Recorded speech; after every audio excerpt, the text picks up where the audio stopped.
I haven't had my period in 2 months, and my mom assumes I must be pregnant, so she marches me off to see a doctor. Of all people, the doctor on duty turns out to be my ex, the one I dumped 2 months ago. His face betrays nothing. His voice icy as he says, "Lie on the exam table. Lift your shirt and pull your pants down." When I don't follow his instructions quickly enough, he impatiently pulls my pants down himself. But once the curtain is drawn, he takes off his glasses and hovers over me. We didn't even go all the way. "So, why haven't you had your period in 2 months?" I didn't expect to run into my ex when I was at my absolute lowest. When I was in the lobby earlier, I saw my attending physician's name on the screen, Patrick Hayes. And for a moment, my mind completely shut down. No way. This couldn't be happening. Still, I tried to reassure myself. In a city this big, it wasn't unusual to run into a doctor with the same name. But the moment we locked eyes in the exam room, my heart sank. Neat and unassuming, Patrick wore a white coat that made patients trust him instantly. He was the head of OB/GYN at one of the city's top hospitals. So, who else could he be but my ex? Valerie Carter, right? What seems to be the problem? He asked in a businesslike tone, his slender fingers curling around a pen. Perfect. We had been broken up for barely 2 months, and he could already act like he didn't know me. He was truly ruthless. Granted, what I had said when we broke up had been way crueler than anything he was doing now. My exact words had been,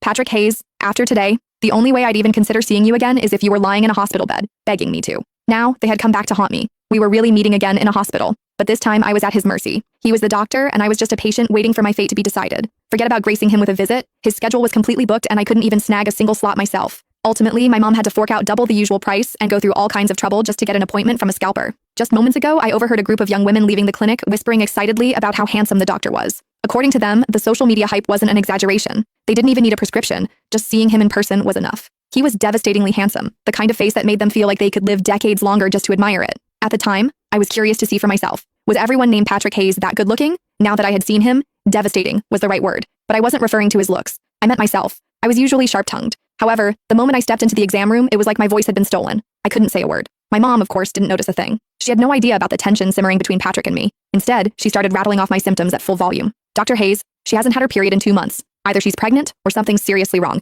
You have to check her thoroughly, please." At this level of awkwardness, I wish the floor would just swallow me whole. "All right, ma'am, we'll take it one step at a time," Patrick replied. With patience, he was genuinely kind, calm, and reassuring. His words immediately put my mom at ease. Then, Patrick lowered his head to scribble in my chart. I clearly saw him write, "Possible pregnancy. Period delayed. No break between relationships and already pregnant with someone else's child." Hold on, was that even a proper medical note? A beat later, he asked, "Do you have a boyfriend?" It was a standard gynecology question. Anytime a patient had period problems, the doctor would ask about it, but before I could speak, my mom jumped in. "Yes, she does, and they're doing great. They're absolutely smitten with each other." "Have you taken a pregnancy test?" Patrick asked again. "Not yet," my mom answered immediately. "The moment I realized her period was late, I rushed her here. Appointments these days are nearly impossible to get." "I see."